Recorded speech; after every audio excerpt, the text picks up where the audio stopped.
هل هناك واقع جديد في التعليم؟ ما الكفايات الجديدة التي يجب على المعلم أن يمتلكها لتنشئة جيل المستقبل، جيل الإبداع والتأثير والوعي؟ رحبوا معي بالدكتورة ميتالين فليتشر، مديرة برامج ما قبل الروضة حتى الصف الثاني عشر، ومديرة البرامج الدولية في التعليم المهني في جامعة هارفارد من الولايات المتحدة الأمريكية، والتي ستدير جلستنا الحوارية هذه. Is there a new normal in education? What are the teachers' competencies needed to nurture a future generation of creative and conscientious citizens? Moderating our coming session is Dr. Mitalene Fletcher, the Director of PreK to 12 and International Programs at Professional Education from Harvard Graduate School of Education. Please, Dr. Mitalene. Thank you so much. Welcome everyone to What's Normal Now and What's Coming Next. We'll talk about how our teacher development field must adapt to respond to new challenges, even as we build a new education system, according to the elements that Dr. Petrinos outlined earlier. But first, let me say how grateful I am to Dr. Osama and his extraordinary team for assembling the experts you're about to meet and inviting me to engage with them on this topic. I'm Mitalene Fletcher, and I manage a portfolio of professional learning programs at the Harvard Graduate School of Education, and I also lead our Middle East Professional Learning Initiative.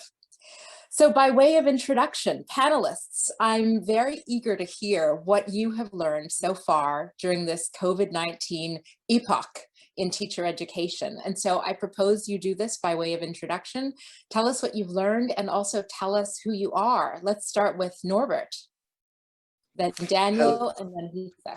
Thank you very much indeed. I hope you can all hear me and see me. So my name is Norbert Paklam. I'm Professor of Education at the UCL Institute of Education, which has for the last 8 years consecutively been, according to QS, the world leading faculty of education. We have a very large teacher education department, if you like, which trains some 2,000 teachers or so every year across primary, secondary and post-compulsory. I think in secondary we've got about 17 different subjects, we were, of course, impacted considerably by COVID in recent months. We have, unsurprisingly, made a lot of use of technology to try and enable our students to benefit from what UCL has to offer. During that period, in particular, we've been experimenting with remote observation of student teachers and in developing our student teacher skills to work remotely with students. That hasn't been through the recording and broadcasting of lectures or mini lectures, but it's been based on key principles of learning design. When we've developed here at UCL a particular model for that, it's called the ABC model, which takes a number of key skills that and types of activity that are integral to any good teaching and learning, and develops the exploration of the affordances of technology accordingly through a principle that we call technology mapping, where we identify a key set of tools that we think are conducive to support these activities.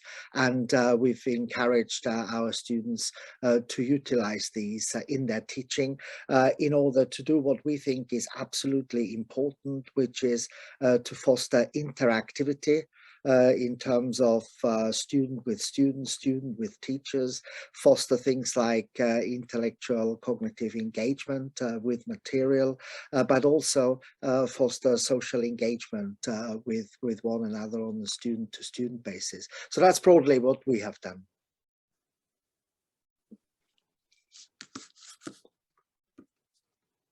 Thank you, Norbert. Daniel, let's hear what you've learned. Yeah, so hello everyone, Assalamu alaikum. I'm Daniel Kirk. I'm the Dean of the College of Education at Winona State University in Minnesota in the US. and a professor of education. Spent a glorious 12 years or so of my life in the Middle East, around the Gulf, mainly the UAE and Bahrain and Qatar, working there.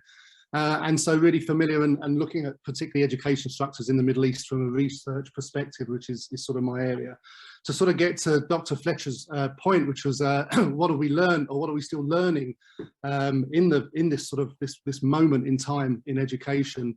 I think what we're still learning, and what we're talking about a lot in the College of Education that I lead, is the importance of resilience in education, right? How do we build in resilience into that everyday life experience and professional profile of not only our teachers, but also other professionals in schools and education, right? Everyone from, you know, the lunchroom workers and the custodian, the bus drivers, all the way up to the principals and the superintendents. Resilient systems of education that can weather the storms that we get more regularly thrown at us these days in education. COVID is one big storm, as we know. So I think, you know, thinking about resilience, how we build that into our systems, how it becomes embedded and part of who we are and what we do, is something that we're definitely trying to interrogate.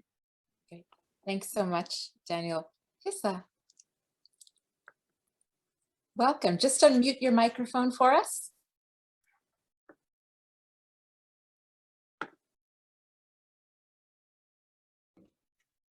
Assalamu alaikum. My name is Hissa Al Aali. I am Director of Training and Education Development Center in Ministry of Education and Higher Education, State of Qatar. I'm happy to be one of the panelists in this session. Actually, we have learned that maybe we need to focus more on teacher preparation, or whether pre-service or in-service, and training them in skills in risk management, crisis management, to enable them to be, as Dr. Daniel mentioned, that to be resilient for any changes in the future, not necessarily because of the pandemic, for any other coming challenges. I think so. This is what we have learned from this COVID-19 pandemic. And we really also appreciate that building relationship with stakeholders and partnering with stakeholders actually highly beneficial to manage any crisis or any difficulties or challenges happening currently or in the future. Thank you. Thanks all three. Let's talk a little bit. I'll tell you how I'd like to proceed with the rest of this discussion. There are three questions that I'd like to cover in the first part. What are we preparing teachers for? Then what are the competencies to prioritize for development now? And we just heard a little hint of that from Hissa. And then where and how should this happen? And then we'd like to pause and take a comment from participants. Part two, I'd love to hear from the panelists what concerns or cautions you'd like to share with us related to this work of teacher preparation and development now. So let's get started right away. First, what are we preparing teachers for? And let's begin with Daniel, and then I'll ask one other panelist to comment on what Daniel offers. Thank you. Yeah, thanks, Dr. Fletcher. So I'm going to sort of interrogate a little bit some of what we've heard already this morning, and also what we're hearing generally in our sector around the world, right? And that's this desire to return to normal. I hear it walking the halls of my college. I hear it out in school districts. You know, folks want to return to normal. And I want us to just think a little bit about actually whether that's what we really want to do, right? I think teacher education and professional development of teachers over the last 50 years has gone through a huge sea change in terms of the way that models are looked at and the ways that that we prepare those educators for particularly public school settings, right, in jurisdictions around the world. And so I'm trying to think about, and I don't have any answers here, right? This is just one man thinking about these things out loud. But we're certainly having these conversations at the college level and with colleagues, certainly around higher ed in the US. And I know, Dr. Fletcher, you're probably having those similar ones in your institution. But really this idea of actually, do we want to go back to normal? Do we even want to build a new normal? Because that's the next thing. Someone says, "Oh, actually, we don't want to go back to normal, but let's build a new normal." That word "normal" worries me. Right? Hands up. I'm an Englishman who took an English literature degree. Language concerns me. Right? So, do we really actually want to build even a new normal? Because just the language around normal means actually we're just doing what we did before, but we're just maybe doing it in a slightly different way. I'd like us to think about, certainly when we're talking about teacher preparation and then the ongoing development of teachers throughout their careers, is try and think about a new paradigm, right? Try and think about, what do we do now? What do we do in this particular moment in time, which education has? We don't get these opportunities very often. Education is a slow moving beast, right? We tend to replicate and change over time, and time in education is decades, right? It's not happening overnight. We've been thrust into a particular moment in time. COVID has shone a spotlight on education. It's shown a spotlight on the work of teachers and the importance of teachers around the world. Teaching as a profession, education generally, has been taken for granted, right? It's always been a social service that is always there. It's like in England, the health service is there until it's in crisis, then everyone worries about it. So what do we do with this moment in time to rebuild an education system that is fit for the next 50 and 100 years? Not throwing the baby out with the bathwater, as we say in England, not completely writing everything off that we've done in the past, but how do we build on what we've done and think about what we need going forward, right? COVID has put education under a huge stress and strain over the last 18 months, and it's continuing. We're going to see the impact of this for a decade or more. The disruption caused to education has been phenomenal, right? Social, emotional, political, economic disruption caused by COVID to education. Many of us saw those memes or things flying around the internet, you know, when schools shut down around the world, when suddenly parents are at home trying to work and trying to look after their kids and trying to homeschool their kids or deliver curriculum in some way that schools were sending out, with those memes saying, "My kid's teacher needs to be paid $1 million a day. I don't know how they do it." Well, this is the leverage we now have to use, right? That's an extreme example, but this is the leverage we now have as a profession, and we now have as a sector to say, okay, yeah, the spotlight's on us. What we do is important. What we do is foundational, and what we do has an absolute bedrock impact on the societies and the cultures that we serve. And this is global. This isn't a North American or Western Europe, a Middle Eastern thing. This is a global sector, systemic issue we have to address. So we need to think about how we move that forward. How do we build out from this moment, and how do we set ourselves up? And some of what some presenters have already said this morning in some of the earlier sessions, or this morning, sorry for my time, evening for your time in Jordan, what's already been said about how do we build these structures? How do we move on? How do we learn from what we've been doing through technology and some of the things we've been forced into doing? And we have been forced into doing it, right? We weren't changing this stuff ourselves, teachers. We were forced into doing this through COVID. How do we bounce from those and project what we need to do? And then one last thing, Dr. Fletcher, and then I'll stop because I do tend to talk. One last thing.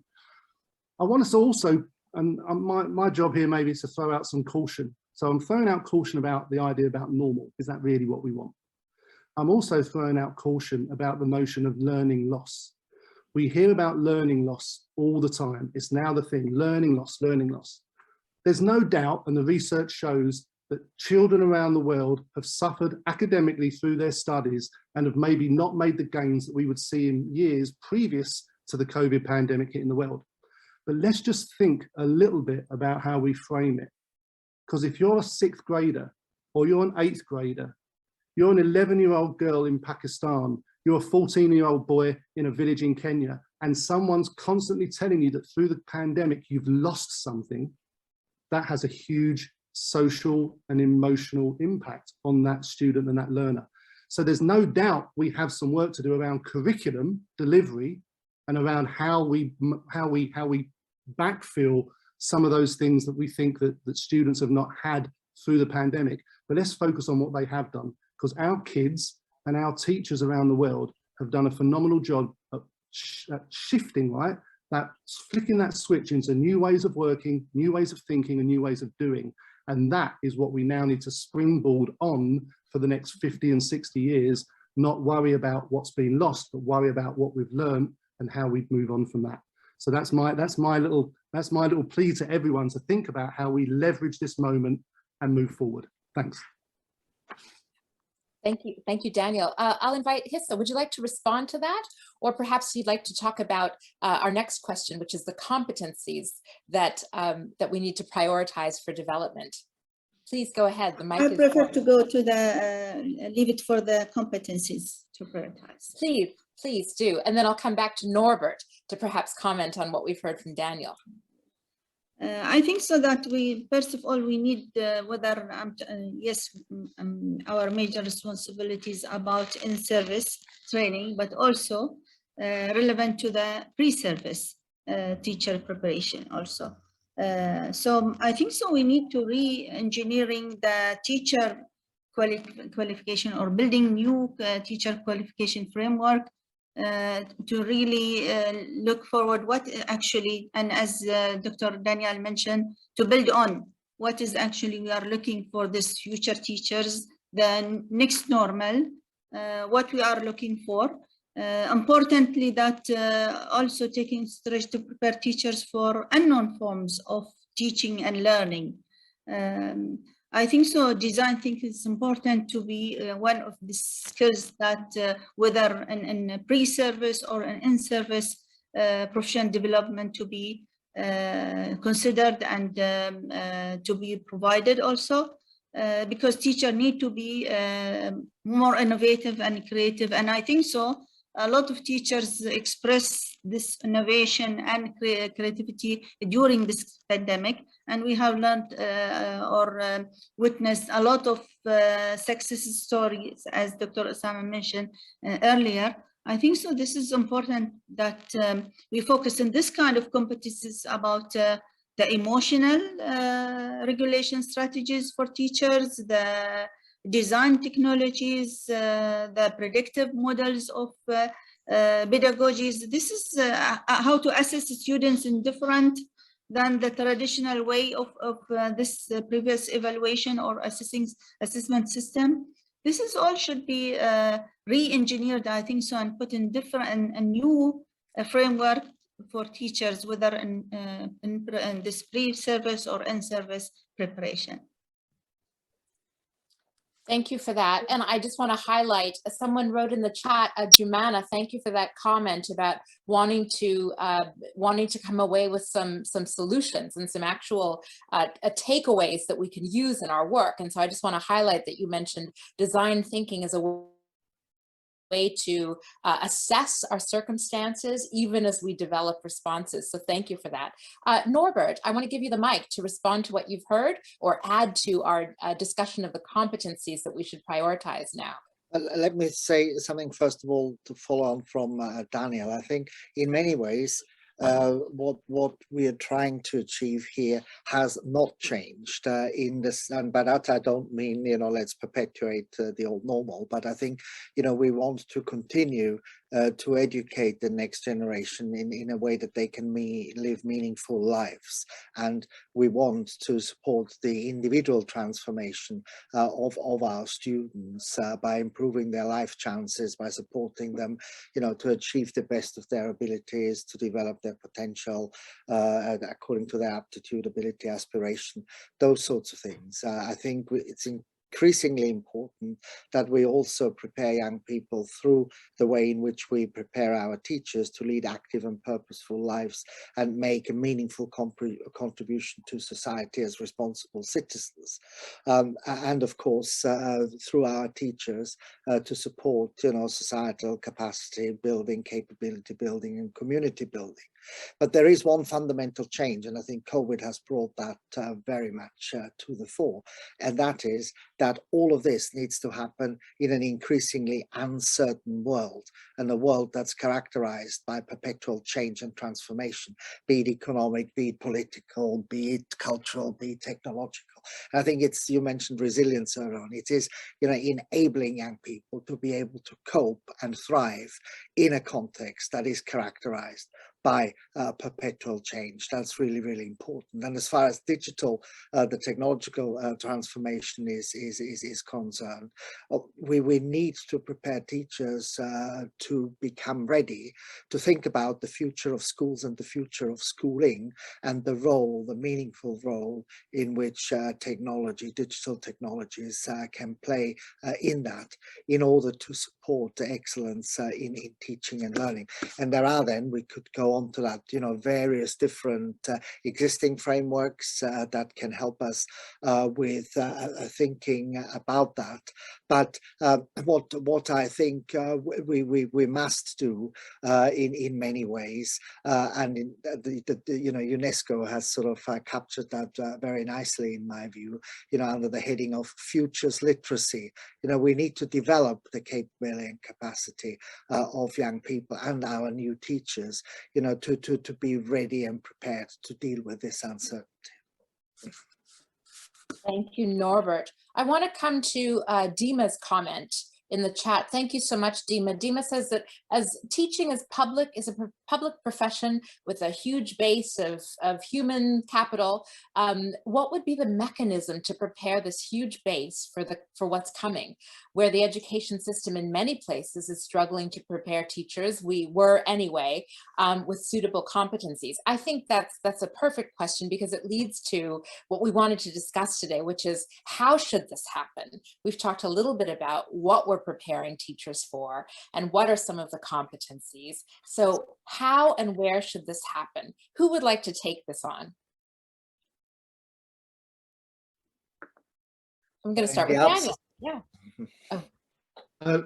With me? Oh, okay. Yep. So briefly, I mean, that's an incredibly important aspect to this, but also probably the most difficult to operationalize, right? Because we tend to prepare teachers for very specific contexts, whether that's a jurisdiction, whether that's a system, whether that's a country, a nation state, you know, whatever. So we tend to prepare our teachers for a particular cultural, social, economic situation, and moving beyond that can be very problematic because of that enculturation piece, plus also preparation, plus also the barriers we put up around credential movements around the world and all those sort of things. So I think maybe one thing that we could think about that might be a practical way of trying to address this point is, how do we start to rethink about education as a global profession as opposed to a localized profession? And what I mean by a globalized profession is, how do we learn from each other? My background is comparative and international education. That's all about looking over the fence, not looking over the fence to steal something, looking over the fence to learn from it and bring back best practices that fit your context. So how do we really look at education and teaching as a global profession, and then build those structures that allow us to learn and work globally? How do we use technology? How do we use resource sharing to really ensure that teachers around the world, wherever they are, whatever their context, are getting that high quality professional development and preparation that they need, that is contextualized, right? And Ms. Hissa knows this in Qatar. They went through this with their textbook adoption process, you know, several years ago, where they wanted to take the best practices but contextualize it to Qatar. So how do we do that? Now, this is really hard to operationalize because it needs intergovernmental agreement, it needs jurisdiction to jurisdiction agreement, it needs the technology, it needs the funding. But I think that's one way, is to reframe education as a global profession and think about then how, like with other global professions, certainly in business, certainly in commerce, right? How do we have those? If we can have aeroplanes from the UK talk to air traffic control in the US, we can do this, right? We have the means. It's just now the will to move that forward. Thank you, Daniel. Norbert, I'm going to come to you in a moment, but I just want Hissa to comment on what Daniel talked about, the textbook contextualization project. Would you like to say anything about that before we go on?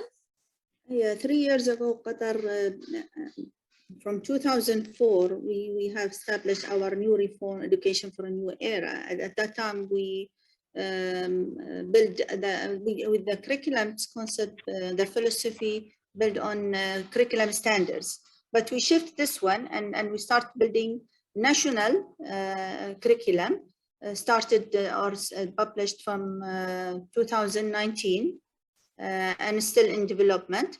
This is about, we are maybe from one of the 7 countries that their curriculum built on competencies. So we have 7 competencies in our curriculum in the global development model. We have maybe there is other this one global or international model like in Japan and Finland and Australia and other countries. We are one of them that we build our curriculum based on 7 competencies, which is creativity and critical thinking, the literacy and numeracy, communication and cooperation and participation, and inquiry and research and problem solving. This is also how, if you're asking how, this is what we are offering for the purpose of schooling, but also how we prepare our teacher and providing them with continuous professional development in this regard, to enable them to be really to be facilitators for our new generation, for the current and the future generation also. This is important that from the 7 competencies to focus on teacher also preparation, whether in pre-service or in service, how to be really critical thinker, creative, really prepared for any digital and new technologies, this digital skills, being adaptable for any changes happening, whether in the technologies or in other resources, how to really also encouraging them to build this professional learning communities. This is also what we are doing in Qatar and encouraging this kind of continuous professional development, how to have this network with teachers, and maybe this is stop because we are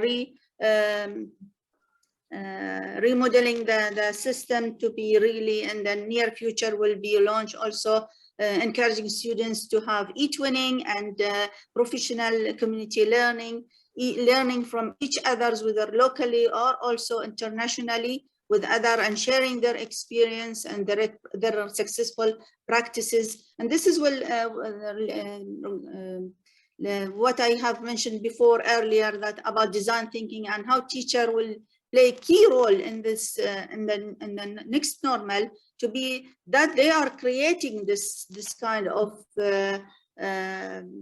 learning, this one environment for students to really enable them to be competent and being this one globally and locally citizens also.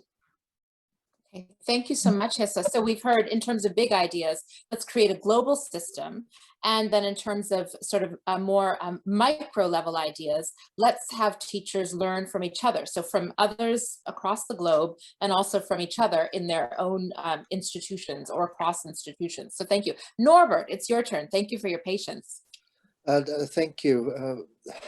I think it's obviously important to have a look at what particular structures and processing of schooling individual jurisdictions choose to put in place. Colleagues may have seen the work that the OECD has put out not too long ago about the future of schools and future of schooling, and in their sort of model, a range of different sort of possibilities can be envisaged, and whilst of course international collaboration is an inherent feature of those models, given the impact of technology, the extent to which the teacher agency is being allowed and is being fostered, and as being and not just teacher but community agency and commercial agency in this process, will differ from jurisdiction to jurisdiction. So on the one end of the spectrum, you could envisage a school system in which schools are simply augmented by technological digital resources, and on the other one where schools as structures are starting to disappear, and what the OECD calls learn as you go is put into place. And each of those scenarios has very, very different sort of requirements of teachers to support students' learning.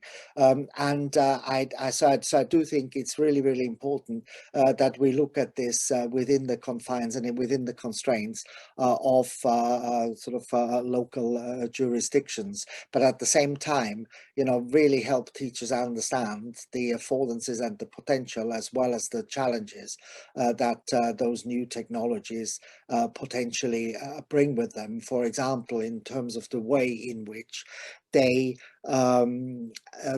move from a centralized risk-taking by the state in terms of definition of curricula, definition of resources, course books, definition of infrastructure and supporting those, to local risk-taking, individual learners needing to make choices about what particular paths to follow on the internet and so forth. And I think in that latter role in particular, teachers will continue to have a really, really important role to help and support the success that learners can achieve in such a distributed or fragmented, or in the OECD's terms, outsourced system. Thank you, Norbert. And thank you everyone for putting questions in the chat. I'm seeing questions about equity. What about inequity during COVID, and how must teachers address that? And then also, what skills should the teacher master in order to deal with the face-to-face education after the loss that learners have faced? And Daniel, I know that you problematized this notion of loss a little bit earlier, so I'm going to put you on the spot and invite you to respond to that. Actually, what skills should teachers master if in fact they are going to meet students where they are? Yeah, so I think I'm not sure we need to master anything in particular. I think we just need to reinforce things that are at the very core of what teachers do anyway. And I think some of those core skills and competencies are things that we let slide as teachers. I was a classroom teacher myself for 10 years, and whatever the new shiny toy or the new shiny policy that came along influenced how I did my work, and my work changed over that decade. But the core of what I did was built around the needs of that student, right? So I think if we're talking about how do we come out of this and how do we help students move beyond the COVID experience, or I'm deliberately not going to use the lost word, how do we get the students to move beyond that COVID experience? I think we have to almost go back to a real searching fundamental exploration of what it is we do as teachers, which is interpersonal, individual to individual, meeting the student with where they're at and helping them move along and make their place in the world. And I think if we can reinforce what has come out of COVID, the positives that have come out in our classrooms with our students, and with our students at all ages, right? This goes right down to early primary, all the way up through into secondary and into higher ed. Students understand this. Students know that they've been through something and are still going through something extraordinary. So being able to have those conversations, being able to build that into our teaching and our practice, I think helps overcome that to a certain extent. And I think this also ties in with the equity piece that someone mentioned in the chat as well, right? The digital divide was here long before COVID. All COVID has done is create that divide even greater. And so I also want us to think about, when we're talking about teaching as a profession and some of these global structures and how we're sharing ideas, knowing that technology is a tool, but it's not the panacea to this, right? Because there are lots of parts of the world that don't have access to technology that allows them to tap into networks such as we're experiencing now. So I think, again, part of, maybe off the top of my head, totally thinking about this as I go, maybe part of this building the next 50 years is actually a little bit of a step back to look at what is core to what a teacher does, and realizing that that will never change. And that's where we help our students move forward, and certainly in this post-COVID sort of era we're about to hit. Thank you, Daniel. I see. Oh, okay, great. Hissa and Norbert, you both have your mics ready. So, who would like to go first? I'm happy to go. Go ahead, Norbert. I'd agree with Daniel in the sense that, the basics don't change. In terms of, good learning design, there's a number of types of, learning activities that remain really important, such as acquisition, collaboration, discussion, investigation, practice, production. These things don't change. The tools we have at our disposals to realize them, they do change. And there's obviously, as Hissa said earlier on, professional development is really, really important in ensuring that we update our teachers as they go along. But I think one sort of a pretty fundamental question that many jurisdictions around the world ask themselves, and a question they answer quite differently, is around, the relative merit of university-based education, by which I mean research literacy as an integral component in the teacher education endeavor. And I think we've seen some really excellent work from around the world. Just two very brief examples. One would be the sort of productive pedagogies framework from Queensland. Another one would be the more recent Great Teaching Toolkit from the Education Endowment Foundation in the UK, that really points towards some really basic understandings of high quality teaching, and what substantive research tells us about that. And I think we would be well advised in our work as teacher educators, to put emphasis on those sorts of insights and put trust in them helping us, be able to bring about the transformational outcomes that I spoke about earlier. Thank you, Norbert. Hissa, your turn. Thank you so much for your patience. In addition to what Dr. Daniel and Dr. Norbert mentioned, I think so that, as they said, I'm totally agree that we continue with the basic, but also we need to reinforce certain areas of professional development in service teachers for provided in service for teachers that really enable them, first of all, to empower them. I think so they have to be empowered, giving them also that not the freedom, but also the space that they can be creative and designing also parts of the curriculum. I think so that putting them in just a solid curriculum, this one resources, maybe I think so one of the previous panelists mentioned about offering multiple resources for teachers, or providing also for teachers. This will enable them also to be more creative. As I said, always to keep training them on artificial and digital technologies. This is area, and in the meantime also more focusing on social and emotional also skills. I think so this was missing during the virtual and through the last 18 months in the pandemic. I think so this is what we figure out, and we are currently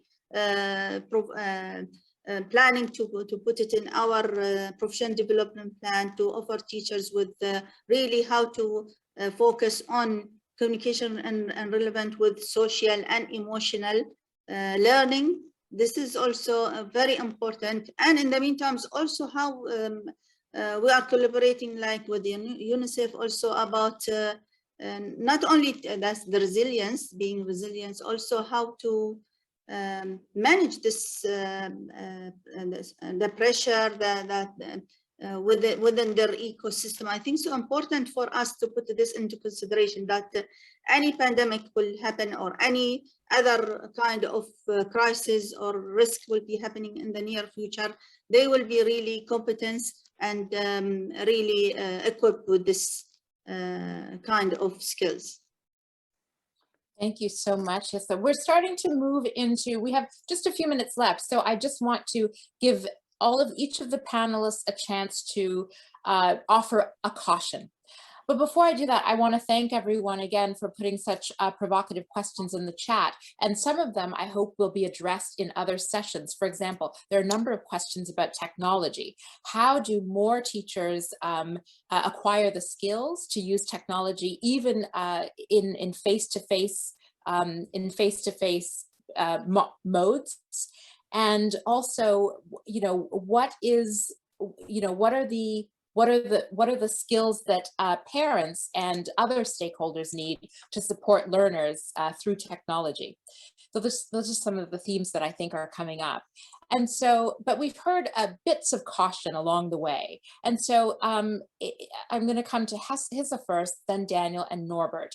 Take us out with sort of a note of caution. Hissa has already told us that there are other crises coming, other disruptions coming. And so we need to make sure that teachers are equipped with crisis management skills, the ability to pivot to new modes of operating on a dime, as we say in the US. So Hissa, what else would you like to caution us about? Sorry, regarding what? Caution. Yeah. What are you concerned about as we build a new education system, taking advantage of this moment, this COVID epoch, what we've learned? What should we be careful of as we move forward? And if you want to pass, I can come back to you for sure. I think so. We need to perceive the humanities, that we are human, first of all. I think this is important to be really always put it in consideration in any transformation or shifting. I think so. We need to really keep this humanity in the middle of all this, our next our planning or future planning. This is first of all.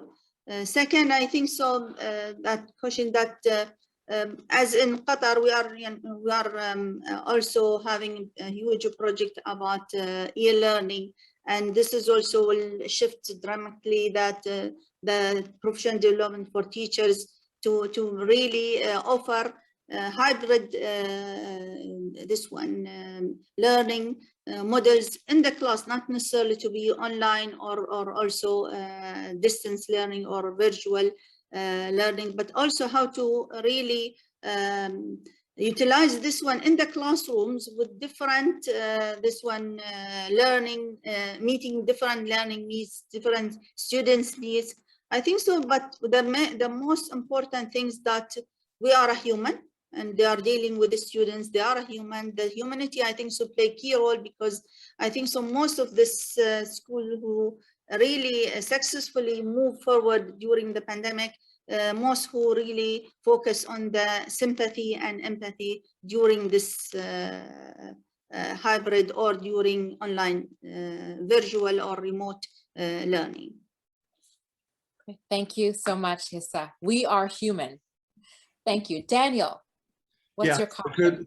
Couldn't agree more with Ms. Hissa. We're human. It's the core of our work. So I think I would leap on that idea and say, I just want to caution us to ensure that, what we do as teachers, is built around the learner. The learner is at the core of our work. Without the learner, without the student, without understanding the needs of those students, right, our work is meaningless. So I just want to make sure that as we're thinking about building out after COVID, as we're thinking about some of the lessons learned, some of the new technologies, new ways of working that we've experienced, that we make sure that any changes, anything that we do, keeps the learner at the core. We don't want change for change's sake, right? We don't want disruption just to be disruptive. We want to make sure that anything that we're implementing has the learner, the student at the core. And if we can't draw a straight line from something new to how does it positively impact a learner, then we shouldn't draw the line at all. Thank you so much, Daniel. 30 seconds for Norbert. Okay, very quickly then. I think one of the disruptions that we're all seeing coming down the line is around changes to the future of work in relation to the perpetual need to upskill, to reskill, to engage in multiple jobs and multiple careers over a lifetime. And I think what we need to do is we need to think about how do we recalibrate our education system in order to help us with that. So PreK Day is going to be a significant sort of a skills turn, but we need to engage with that without jettisoning, knowledge and understanding. And I think as we do so, we need to be prepared to engage with the logic of new modes of delivery without cutting corners in terms of quality of teaching and learning. So, digital transformation is here to stay. It's not easy. It will ask difficult questions of us. But I think in our all sort of for our learners, for our teachers, we need to engage with that meaningfully. Well, let me just take one moment to thank you all. Thank everyone for the questions and the comments in the chat, and thank you to our esteemed panelists. All the best.